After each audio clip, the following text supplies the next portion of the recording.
Shalom, Bapak Mama, Saudara di dalam Tuhan kita Yesus Kristus.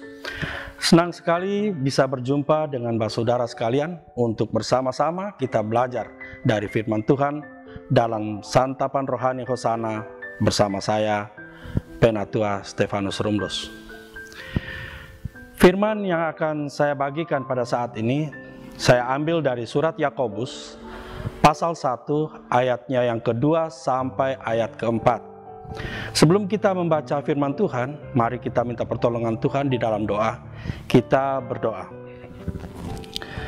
Bapa Halik langit dan bumi, Bapa yang kami kenal dan kami sapa di dalam anak-Mu Tuhan kami Yesus Kristus, kami mau mengucap syukur dan terima kasih kepadamu atas pemeliharaan, penyertaan dan perlindungan-Mu sepanjang hari kehidupan kami.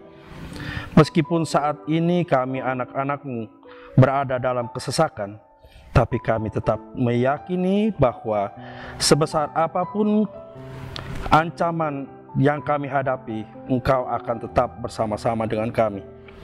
Bapa yang baik, saatnya kami akan membaca firman kebenaran-Mu. Kami mohon pertolongan-Mu di dalam Roh Kudus. Biarlah lewat Roh Kudus kami boleh dimampukan untuk memahami dan juga menolong kami untuk melakukannya di dalam kehidupan kami setiap hari. Terima kasih Bapa Sorgawi, di dalam nama Yesus Tuhan dan Juru Selamat kami sudah datang dan berdoa kepada Bapa di surga. Amin. Yakobus 1 ayat 2 sampai 4. Begini bunyi firman Tuhan. Iman dan hikmat. Saudara-saudaraku, anggaplah sebagai suatu kebahagiaan apabila kamu jatuh ke dalam berbagai-bagai pencobaan, sebab kamu tahu bahwa ujian terhadap imanmu itu menghasilkan ketekunan. Dan biarlah ketekunan itu memperoleh buah yang matang, supaya kamu menjadi sempurna dan utuh dan tak kekurangan suatu apapun. Demikian firman Tuhan. Bapak Mama, saudara di dalam Tuhan kita Yesus Kristus, saat ini kita semua menjadi saksi dari berbagai peristiwa luar biasa yang terjadi di berbagai belahan dunia. Berbagai macam bencana, ada gempa bumi, ada tsunami, tanah longsor, ada banjir, ada wabah DBD dan COVID-19 yang kesemuanya itu memakan banyak korban. Ada berbagai macam diskriminasi, ada diskriminasi politik, ada diskriminasi ekonomi, ada diskriminasi mayoritas dan minoritas. Ada berbagai macam ketidakadilan lewat di depan mata kita. Tapi kita bukan hanya menyaksikan, tetapi kita pun masuk dan menjadi bagian yang terdampak dari peristiwa-peristiwa tersebut. Kita ikut merasakan kedukaan, kesedihan, kekhawatiran akibat bencana. Kita turut merasakan kekecewaan, kesedihan, dan ketidaknyamanan akibat diskriminasi dan ketidakadilan tersebut.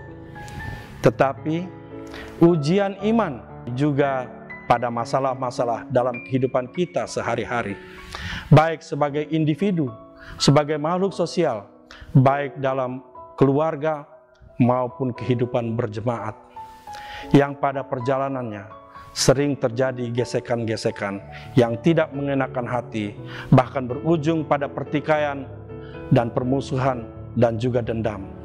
Selain itu, sadar atau tidak, ternyata apa yang sering kita pikirkan sebagai berkat, apakah itu jabatan, kecantikan, ketampanan, dan juga harta kekayaan, bisa merupakan ujian iman yang menjadi batu sandungan yang menjatuhkan kita. Yehezkiel 7 ayat 19 menuliskan, perak mereka akan dicampakkan keluar, dan emas mereka akan dianggap cemar. Emas dan peraknya tidak akan dapat menyelamatkan mereka pada hari kemurkaan Tuhan.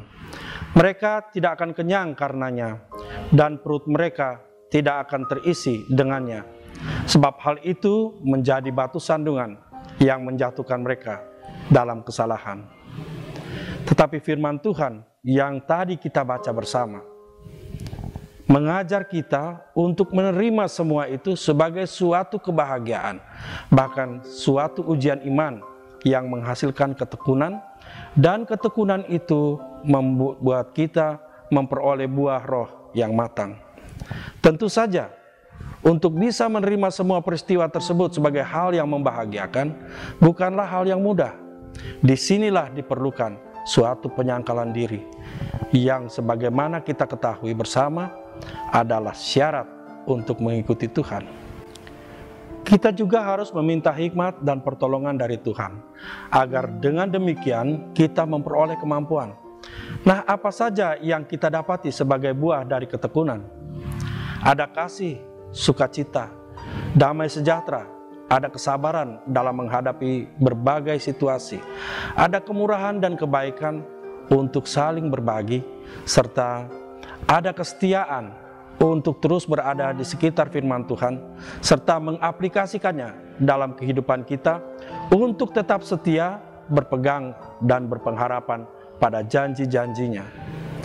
Ketika merespon semua peristiwa ini sebagai suatu ujian iman yang membahagiakan, maka ujian itu menghasilkan ketekunan yang membuat kita menjadi sempurna dan utuh dan tidak kekurangan suatu apapun. Firman Tuhan menolong kita semua. Amin. Sebagai respon atas firman Tuhan, mari kita merefleksikannya dalam hidup kita dan kita mohon pertolongan Tuhan di dalam doa. Kita berdoa. Bapa yang baik, Bapa di dalam sorga, kami mengucap syukur, terima kasih atas waktu yang indah ini. Kiranya firman-Mu tidak berlalu begitu saja, tetapi biarlah Roh Kudus-Mu menolong kami untuk memahami lebih jauh, dan biarlah kami dapat melakukannya di dalam kehidupan kami sehari-hari. Terima kasih Bapa Sorgawi, di dalam nama Yesus Tuhan dan Juru Selamat kami sudah datang dan berdoa kepada Bapa di sorga. Amin. Bapa, Mama, bersaudara di dalam Tuhan kita Yesus Kristus, demikian renungan singkat kita. Sampai jumpa pada kesempatan yang akan datang. Tuhan Yesus menolong kita semua. Shalom.